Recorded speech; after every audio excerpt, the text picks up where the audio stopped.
So, Honeymoon is a movie about a couple on their honeymoon, and while they're sleeping, the wife gets lured out into the woods and probulated by aliens and comes back a different person. And the rest of the movie is the husband like dealing with it and trying to figure out what's going on, all while the wife isn't really the wife anymore, and she's acting strange and she's forgetting stuff, and she's just different, you know.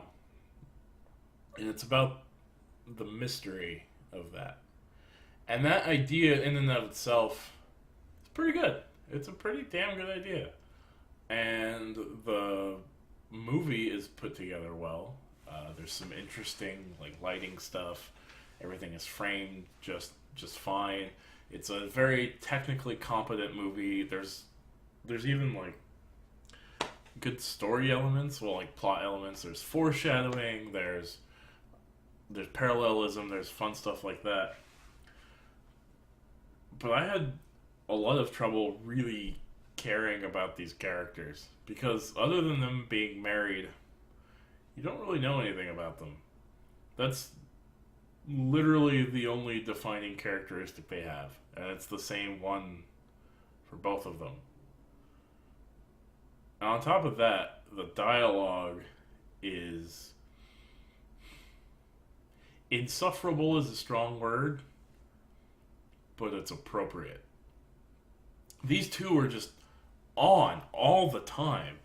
Um, like, I don't know, if you've ever known anybody that's just constantly trying to be interesting or funny or entertaining, they're just, ooh, like it's just an outward force of personality, just constant. And that's how these two are, especially at the beginning when they're all supposed to be happy and stuff. And somebody might look at this and tell me, well, that's supposed to be acting. Well, if that's acting, I wanted less of it in this movie. And keep in mind, there's only two characters in this movie. Two characters in this film. Well, I don't know, there's like a local couple that the wife knows, but they're only in the movie for, I want to say, a combined total of less than 5 minutes. So the entire film is on the shoulders of this husband and wife couple. What are their names? Paul and B. Yeah, there we go. Paul and B. And like the name B, it's appropriate because the whatever the aliens do to her, it's like a hive mind thing, and later on she starts saying we, which is cool. Her name's B, right? It makes sense.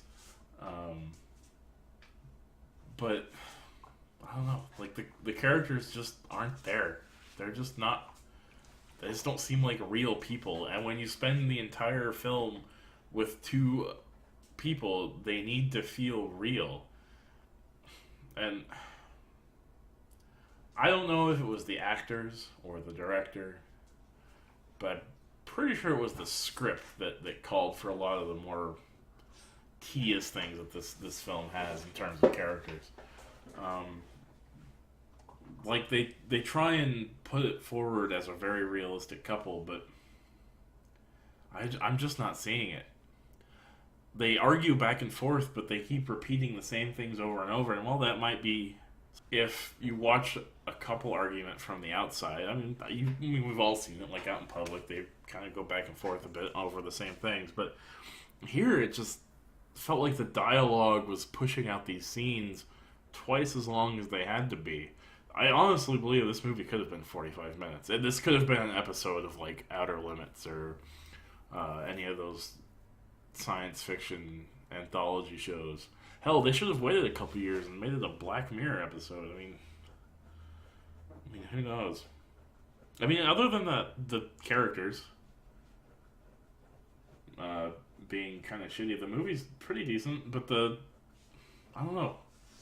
I feel really conflicted on this one because the tension doesn't really ramp up to an appreciable level till halfway through, and then the conclusion is really unsatisfying, and it's a bad end, of course. And they didn't play up the ambiguity between the wife and the hive mind enough to really explore that idea. And there's only one like special effects like payoff shot, and I don't know. I wasn't too warm on it. The husband Paul, he ties B to the bed, and she's like freaking out, and like she's like bleeding strangely from her vagina. And he ties her up, and he like sticks his hand in there, and he finds some sort of weird thing, and she's like, "Help me," because he like, I don't know, she's able to like break away from the hive mind for a moment, and she's like, help me, pull it out. And it's just this scene of him pulling this like long snake-like thing covered in like weird like fire in the sky alien goo out of her vagina, and throwing it on the bed. And it harkens back to earlier in the movie where they discuss about having a baby. So, it's kind of like a birth scene. It's a standard sort of foreshadowing and then inversion. But I don't know. I think the scene was meant to be like disturbing or scary or something, but I don't know. Vaginas just aren't scary. Not anymore. Not since Teeth. And even then, that wasn't about the vagina having teeth, and that it was about what all that means, and that's a metaphor for empowerment and